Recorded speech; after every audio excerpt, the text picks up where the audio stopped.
যে আমরা বহুদিন পর্যন্ত যে কার্যক্রমটা আলহামদুলিল্লাহ মানসিকভাবে ধারণ করে এবং বাস্তবে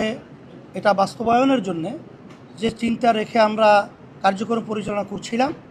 তারই একটা আলহামদুলিল্লাহ আজকে বাস্তবতা হলো যে আমরা সমমনা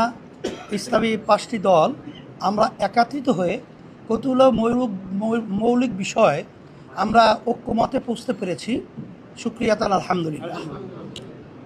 তার ভিতরে একটা হলো যে আমাদের সামনে জাতীয় নির্বাচন, আমরা যেন ইসলামী দলগুলো একটা বাক্স পাঠাতে পারি এ বিষয় নিয়ে আমাদের আলোচনা আলহামদুলিল্লাহ অনেকটা এগিয়েছে এবং আমাদের অনেকের আন্তরিকতা মাশাআল্লাহ ওইভাবে প্রকাশ পেয়েছে, আলোচনায় আমরা সন্তুষ্ট। আর দ্বিতীয় হলো যে আমাদের জাতীয় যে নির্বাচন কবে নাগাদ হবে এটার ব্যাপারে আমরা একমত বা ঐক্যে পৌঁছতে পেরেছি যে আমরা প্রয়োজনীয় গুরুত্বপূর্ণ যে সংস্কারগুলো রয়েছে সেই সংস্কারগুলো শেষ হওয়ার পরেই যৌক্তিক সময়ের মধ্যে জাতীয় নির্বাচন আমাদের সবাই ঐক্যমতে এরা আমরা একমত হয়েছি। আর একটা বিষয় আমরা ঐক্যমতে পৌঁছেছি, আধিপত্যবাদ, সাম্রাজ্যবাদীবাদ এবং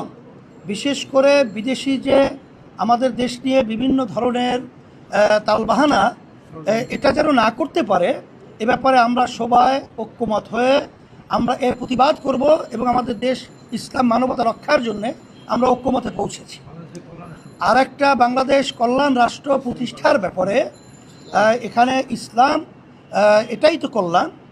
ইসলামী নীতি আদর্শের মাধ্যমে যে কল্যাণ বয়ে আসছে দুনিয়াতেও আখেরাতেও, সেই হিসেবে আমরা ইসলামী কল্যাণ রাষ্ট্র প্রতিষ্ঠার জন্যে আমরা সবাই ঐক্যমতে পৌঁছতে পেরেছি আলহামদুলিল্লাহ। আর একটা বিষয় হলো নারী যে বর্তমানে যে পরিষ্কার সংস্কার যে রয়েছে এই সংস্কার কমিশন আমরা সবাই একমত হয়েছি যেটা সম্পূর্ণ বাতিল করতে হবে এবং এটা যদি না করে তা আমরা ঐক্যমতে আমাদের সামনে পরামর্শ ভিত্তিক আমরা এই বাংলাদেশের ভিতরে এর প্রতিবাদ